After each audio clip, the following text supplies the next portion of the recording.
Dumanas ng food insecurity ang Bicol Region noong 2023 ayon sa Department of Science and Technology, Food and Nutrition Research Institute o DOST-FNRI. Base kasi sa 2023 National Nutrition Survey ng DOST-FNRI, lumabas na nakaranas ang mga Bicolano ng moderate to severe food insecurity na umabot sa 34.9%, mas mataas pa sa 31.4% food insecurity ng bansa sa parehong taon. Sa nasabing datos, isa sa bawat 3 pamilya ay nakaranas ng food insecurity, pero ayon sa DOST-FNRI, mas nadama ang food insecurity ng mga pamilyang may 5 miyembro pataas at nakatira sa rural areas.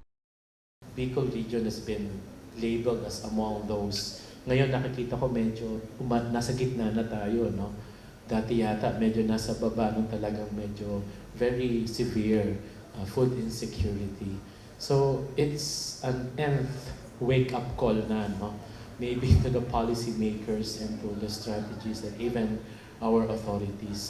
Ikinabahala rin ng kagawaran ang mataas pa ring porsyento ng malnutrisyon sa mga batang edad 0 to 5 years old at ng school-age children. Batay din sa datos, nasa 19% ang kaso ng underweight sa rehiyon, ang mga ito ay edad 0 to 6, 8.4% sa wasting na pawang nasa medium to high intensity, habang high intensity naman ang kaso ng stunting na umabot ng 25.7%. Sa mga school-age children, pang-apat ang Bicol Region sa buong bansa na may mga kaso ng underweight na umabot ng 26.3% at wasting na nasa 9.3%. Ikapito naman ang Bicol sa may pinakamaraming kaso ng stunting na nasa 23%, mas mataas ito sa average percentage sa Pilipinas na 17.9% lamang. Ibig sabihin daw nito, isa sa 4 na mga school-age children edad 5 to 10 sa rehiyon ay underweight at stunted, habang 9.3% naman ang apektado ng wasting.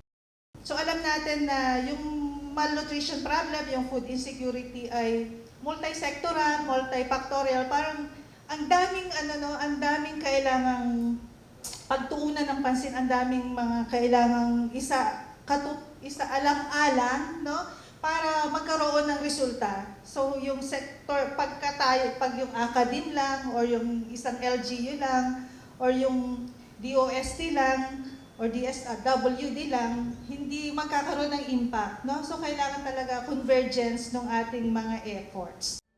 Dahil dito, pagpapaigtingin palalo ng tanggapan ang kanilang mga programang pangkalusugan at pagdevelop ng mga food technology products para sa mga bata at mga buntis para maresolba ang problema ng malnutrisyon sa rehiyon.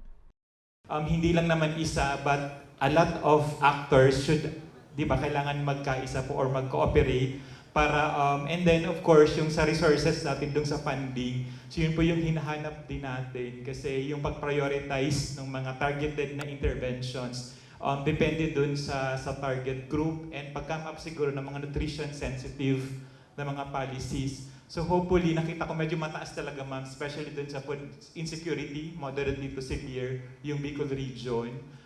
Of course, yung sabi nga ni RD, hindi masyadong maganda yun kung ipapackage yun. But siguro tingnan din natin yun as sa lens na marami pang pwedeng gawin yung improve yung ating mga, dito, yung mga actors na part nung sa ecosystem dun sa nutrition.